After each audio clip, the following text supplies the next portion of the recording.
Looking for inspiration and ideas to achieve your ideal retirement? You're in the right place. I'm Angellica Bell, and this is Rewirement. Today we're heading for the hills, or should I say, the beach views, waterways and open roads. That's because we're meeting amazing individuals who have relocated in later life. Hundreds of thousands of people do it, so there's no reason why it has to be a pipe dream for you. If relocating or emigrating's on your bucket list, you probably have more than a few questions about how you can afford it and whether it's wise in the world we live in today. But I'm here to help. Maybe you dream of living abroad but don't know how you'll manage healthcare. Or perhaps you want to buy a second home but aren't sure how you'd fund it. Maybe you just have questions about your pension and benefits if you leave the UK. Whatever it is, I hope you and I will be a little bit more clued up in the next 30 minutes or so. I'm going to be chatting to Legal & General's Andrew Kale and author Celia Dodd for their advice on everything you should be thinking about ahead of your next big move. And I'm really excited to introduce our colourful retirees for this episode. We'll be speaking to Tina from her home in Spain a little later, but first, let's meet Jennifer. Jennifer and her husband have lived on their narrowboat Roma for a decade now. When the county council they both worked for offered voluntary redundancy during cutbacks, they retired at the same time and made the decision to sell their home in Hertfordshire and buy a new one on the water. I think you should tell everyone listening where you are right now. I'm on a narrowboat where I live. So tell me why you have decided this is the way you would love to live. Well, I grew up in Sussex, in Chichester, so I've always lived near the sea. And my husband and I have always said that when we retired, we'd either live on the water or by the water. So we looked at it and we said, well, if we sell the house, we can buy a narrowboat and retire onto a narrowboat. And that's what we did. So you just took control of your money and said, this is what we want to do, and just did it. Yeah. We sat down, worked out all the figures and said, if we do this, then we'll have no mortgage. Obviously, we've got the expenses of running the boat and boat licenses and that sort of thing. But we sat down and we worked it all out, and we worked out that with our pensions that we could afford to do that and still have a nice holiday every year. we go on a cruise every year, funnily enough. We go back onto another boat. Well, exactly. So was it also about quality of life? Definitely. I mean, it's not easy. It takes its toll on you physically, because when you are out, if you're on the canals, you've got to keep jumping on and off and work the locks, and they're heavy and they don't always work properly. So it's quite physical, but that's good at our age, to keep us going, and it makes us get up and out. We're not sedentary, but you're out in the fresh air all the time. My husband and I are both ex-forces, and so, we're used to being nomadic anyway. So what sort of community do you have living on the water? You've got people from all walks of life. Some are university lecturers, we've got actors. We've even heard that Harrison Ford likes going on one when he's over in the UK. I don't know how true that is, but people have said they've seen him on the boats. But you've got, people who are living hand to mouth as well, who are totally off the grid, who want to be off the grid. And everyone gets on with everyone. There's no snobbery about it. Everybody helps everybody. If you moor up near a boat for the night, they'll come and say hello, and have a chat, especially if there's dogs around. Dogs are the great communicator in boaters. Everybody seems to have a dog. Well, I guess with your ex-military background, being on a boat probably really suits you, because you have to move from bases to bases and travel a lot. Because I know some people just like to be in one place, know where they're at. It suits different, horses for courses, isn't it? We were both in the RAF to start off with, and then my husband transferred over to the army. And in the 22 years that he did with the forces, we moved 11 times.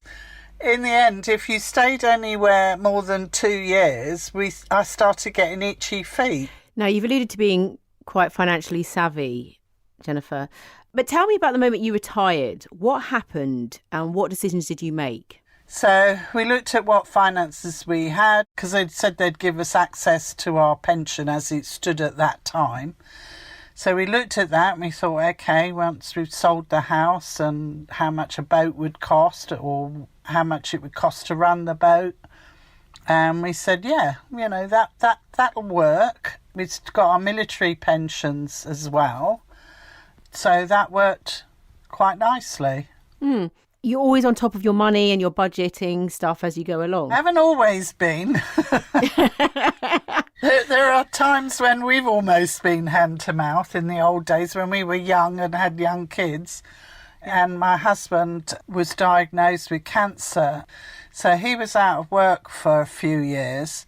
So during that time, it was a real struggle. But, we scraped through that. So I suppose part of it then is not wanting to go back to that. In the old, I look at my parents and my husband's mother, who survived just on a state pension, and she was like on £50 a week and having to pay rent and find food, and she couldn't afford anything. And we always said we wouldn't do that. So when we came on the boat, we said, right, we've always got to keep enough money for a major repair. I love it. So your children, you've got 2 children. What do they make of it all? They both think we're crazy. So tell me about your plan for later in life. Yeah, long-term plan is stay on the boat as long as we're able. And I've always said to my kids, next stop is the nursing home, so they better save up now. You don't say that. I know, I'm oh joking. My goodness. Obviously. Do you know what? Is there anything that you would do differently as your younger self in terms of preparing for your retirement? Yeah, start sooner. I think if we were trying to struggle on a state pension, none of this would have happened. And in my day, your employer didn't have workplace pensions, or not many of them did. So, yeah, pay into it. Don't opt out. Pay into the works pension and make sure that you've got enough to live how you want to live. Decide how you want to live when you eventually retire, and make sure that you've got enough money to afford that. And I know it's really difficult. If somebody had told me in my 20s and 30s, make sure you've got a pension for when you retire, I'd have laughed, and said, oh, that's, years away. And it probably is for a lot of people now. But I'm really pleased that we're not having to chase a pension anymore. I suppose another good piece of advice, if you can live on a narrowboat, is make sure you get on with your husband or partner.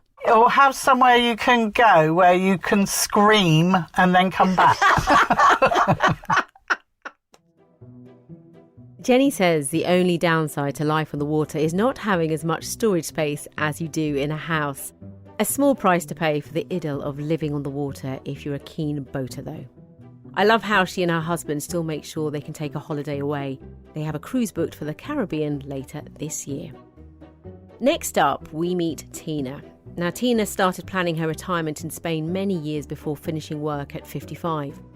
She told me how smart planning helped her and her husband have the life of their dreams on the Costa Blanca. I actually reside in Calanutha, Ventilanutha, and that's just outside El Campello and Villariosa.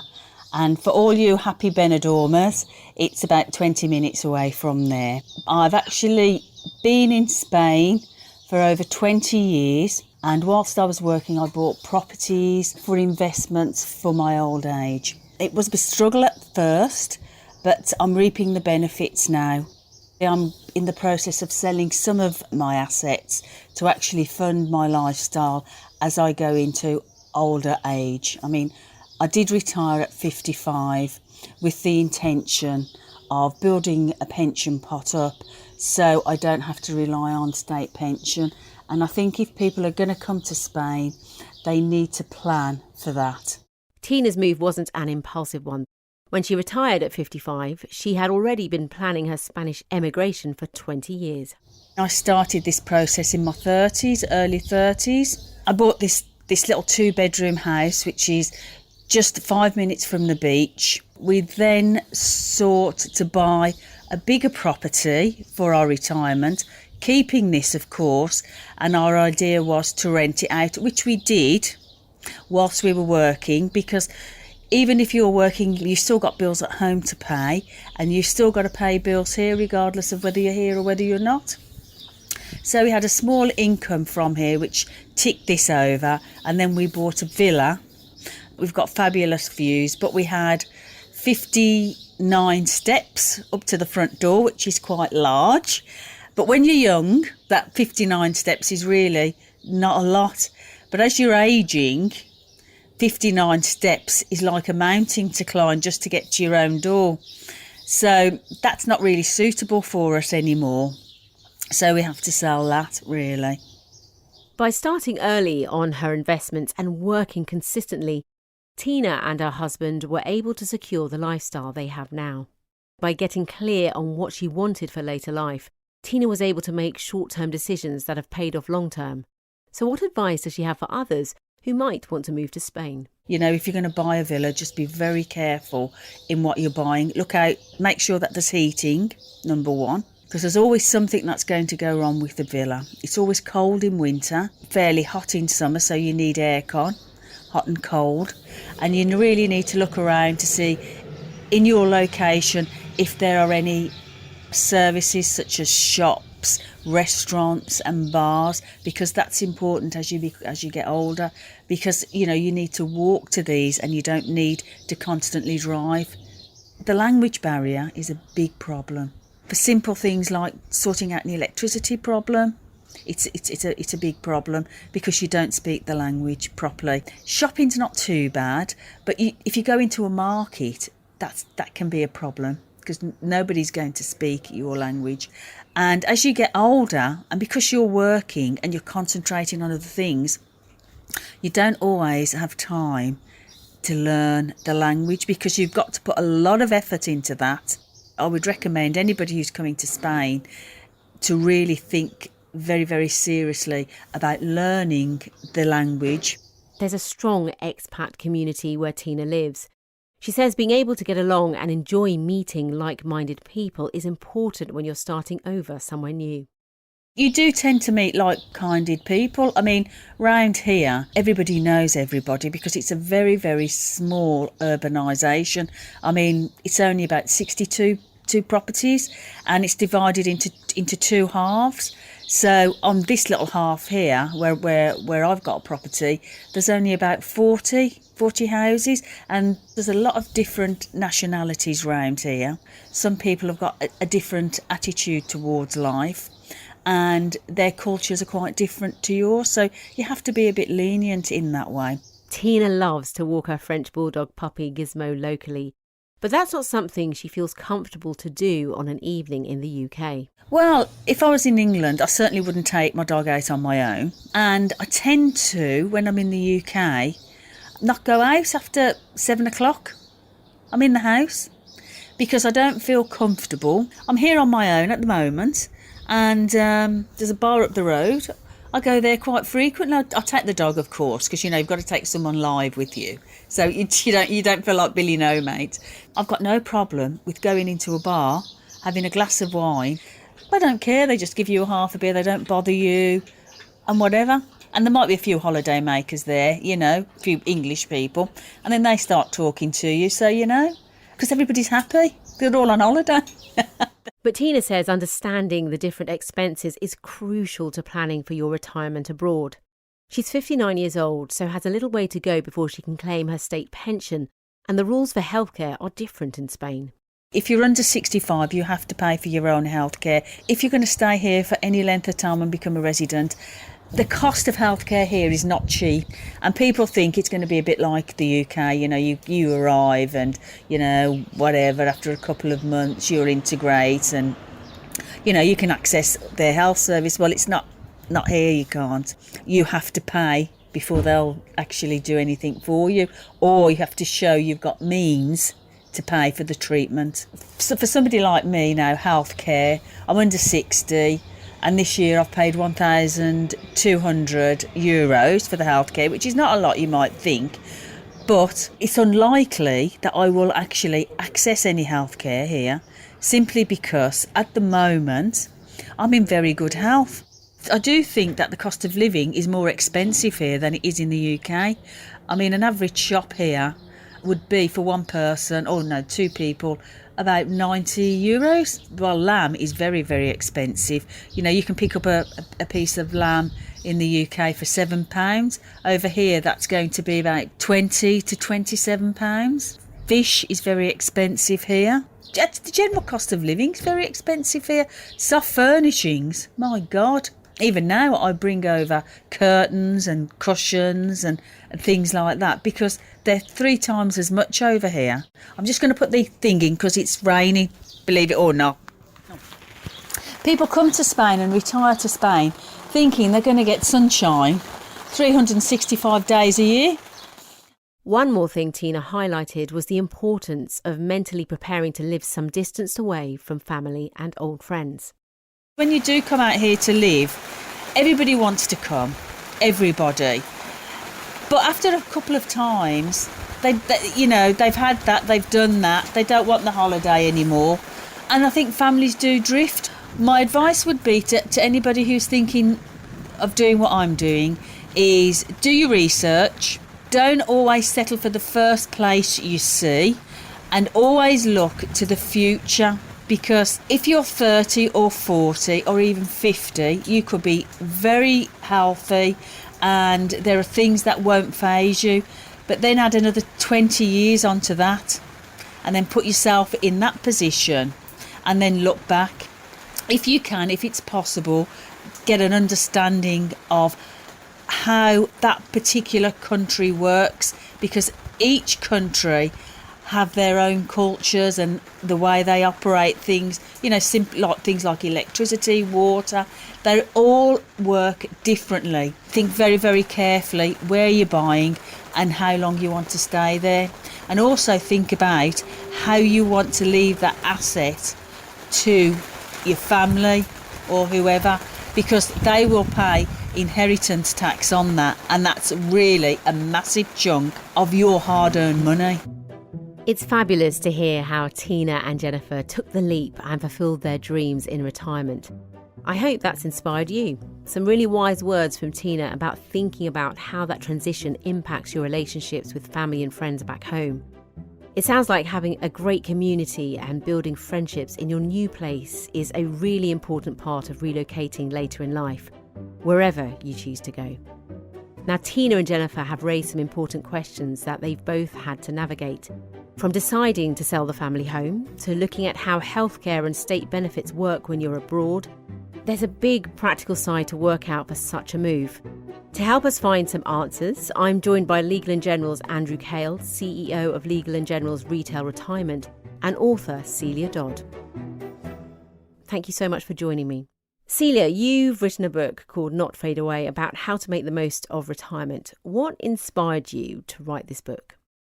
Well, I was really interested to know why people dread retirement so much, because it should be the best time of our lives when we can do exactly what we want to do. And it seemed to me that there was a kind of mistaken link between ageing and retirement. And actually, retirement is all about changing. It's not really about ageing at all. I set out to talk to about 60 retired people, from a train driver to a top fashion designer, to find out the mistakes they'd made as well as the successes they'd had, because I think that's a really good way of working out what works for you, hearing other people's stories about what worked for them. Of course, retirement's changed.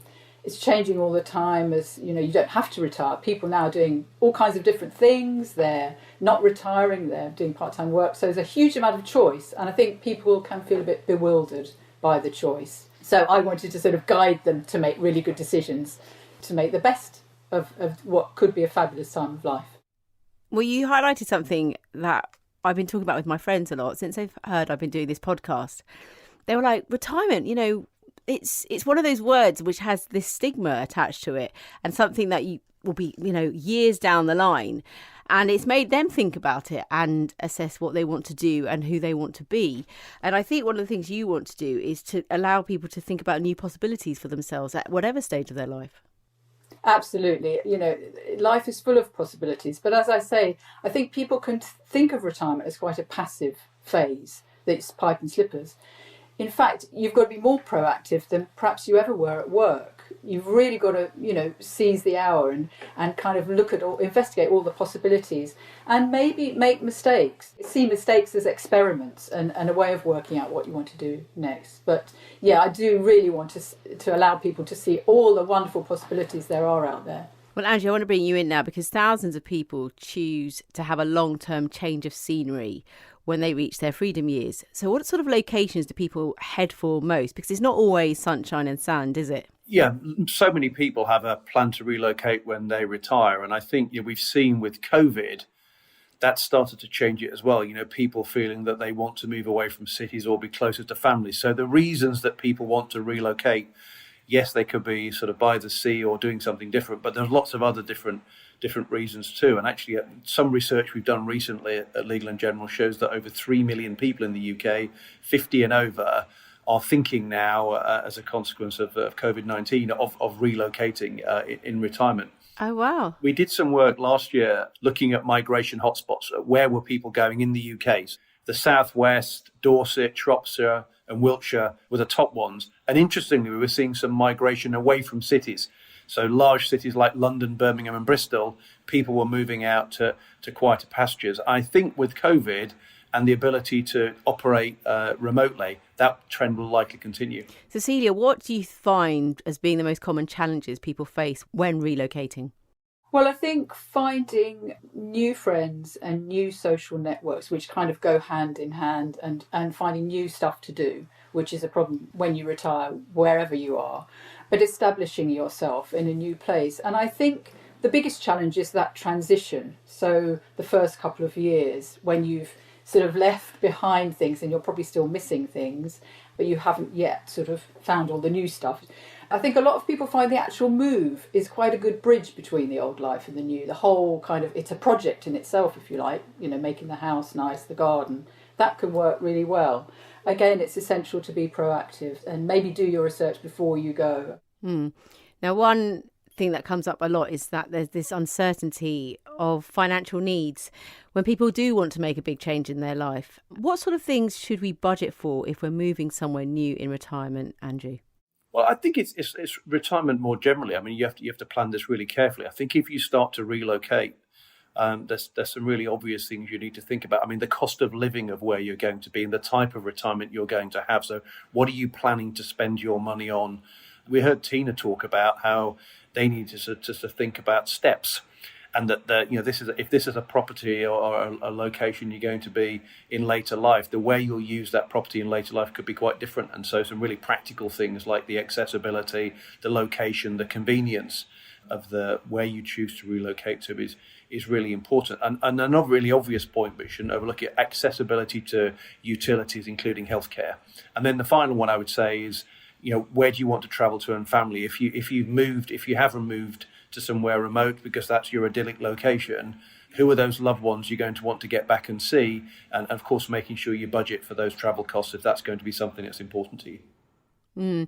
Also, moving on to talk about Jennifer and her husband, they were really brave in selling their house because they'd always wanted to retire on the water, and they did it. But there are some financial options for people who want to keep their bricks and mortar as a safety net, aren't there? Yeah, there are. I mean, it's as ever with retirement, you need to think about, how you're financially going to do what you want to do. But a market that's changed very significantly in recent years is the lifetime mortgage market, or the retirement interest only market, where you can now stay in your property until you move into care or until the end of your life. But you can get funding based upon the equity in that property, and that's becoming a sort of a very well used product. Yeah, so they don't have to actually sacrifice everything they've got, but they can release some money and still enjoy what they want to do in the amazing years of their life. Absolutely. Now, Celia, both Tina and Jennifer have made new friends and found a supportive community to go with their new lifestyles. How important is this in later life, and what sort of organisations can you recommend people take a look at to find like-minded connections? I think it's absolutely essential wherever you are, but obviously it's particularly important when you've moved to a new area to feel that there are people around you who would step in if you had something went wrong. I mean, if you got locked out of your house, something minor, or if you had an accident, you really want to feel you've got a supportive community and good friends. I think people struggle with identity in retirement often, and friends are a really good way of building your self-esteem, building your sense of yourself. And new friends in a new environment can really encourage you to try new stuff. They see the new you, if you like. Obviously, friends are life enhancing. They're wonderful, and they're what we all need. So I think it'd be good to hit the ground running before you retire by looking at organisations. I mean, there's obviously things like classes. Universities do a lot of higher education classes now. Learning alongside people is a really good way to get to know them. Think about something that you have always wanted to do, perhaps had to give up, you loved as a child, and just start somewhere. Local community websites are also a really good place to start. They're now great. They're full of all kinds of different activities and events. And also volunteering, actually. Volunteering is great. Volunteering now isn't just working in a charity shop, although that can be great fun. It can be targeted to your particular skills and interests, and that's a great way to meet like-minded people of all ages, which I think is quite important in retirement, not just to meet people who are all the same age as you. Yeah, no, exactly. And I think we forget that, in each of our lives, we go through cycles of friendships. Whether it's school, university, we're always having to meet new people, and they come into our lives for different reasons, whether starting school, the school mums. It's just another phase, isn't it? And an exciting phase. Absolutely. It's a really exciting. It's one of the best things about relocating is that you're going to meet fabulous new people. And that's incredibly stimulating and rejuvenating, actually. It's wonderful. Now, Andrew, if you are thinking of moving to another country, what sort of things do you need to consider to make sure you have the money you need as you age? Make sure you get proper advice from an independent financial advisor to think this through, because there's the budgetary planning you can do yourselves and the lifestyle that you want, but you can and need to understand how your pension, particularly UK pensions, will translate into those overseas territories, and whether there are any issues or complexities you need to factor in, whether that relates to your state pension or your private pension. So I think that advice is critical, alongside, as I said, you really carefully researching where you're going, cost of living, and the type of retirement you're expecting to have, with some of those additional costs factored in. If you've got a couple who've got two totally different ideas of what they want to achieve in retirement or where they want to relocate, how can that be sorted? Interestingly, there was just such a couple that I interviewed in my book, and they went away to a hotel for a weekend and sort of hammered it out by quite a logical process of working through all the pros and cons. I think that's the thing. If you sit down, go away separately, write down all the reasons why you want to move to a certain place, and then you come together and see where you can compromise and see where there's overlapping areas, then just sort of hammer it out, because both of you will have good reasons for doing some things and bad reasons. I mean, this particular woman had a complete obsession with living in the Lake District, although it was completely impractical. Her husband wanted to sail in the sea. I mean, he wanted to do sea sailing, so he wanted to move somewhere completely different. So in the end, they did come to a very happy compromise. But I think you just have to sit down and talk to the other person and listen to what they say, and be open to new ideas. I think that might be a lucky couple. I'm just thinking in my household, my wife would say rule number 1 is listen to the boss, and rule number 2 is when in doubt, refer to rule number 1. So I know what we'd be doing. I'm going to use that on my other half. Thank you for that, Angie. Sounds like keeping your options open by planning ahead with smart finances is crucial to enjoy living wherever you want in your retirement years. And if you know where you'd like to be when your retirement adventures start, why not start planning now? You can find all the links we've mentioned, plus more great tips and information on the website at legalandgeneral.com/retirement. Next time, we're hearing about people who found love in later life and had to think again about their finances after relationship change. Join us for sound advice from the experts on new love, planning, and navigating conversations with your children. It's quite magical, to be honest with you. I can't believe that I can be lucky enough at 66 to find romance again. I'm Angellica Bell. Follow Rewirement on your favourite platform, and I'll catch you next time.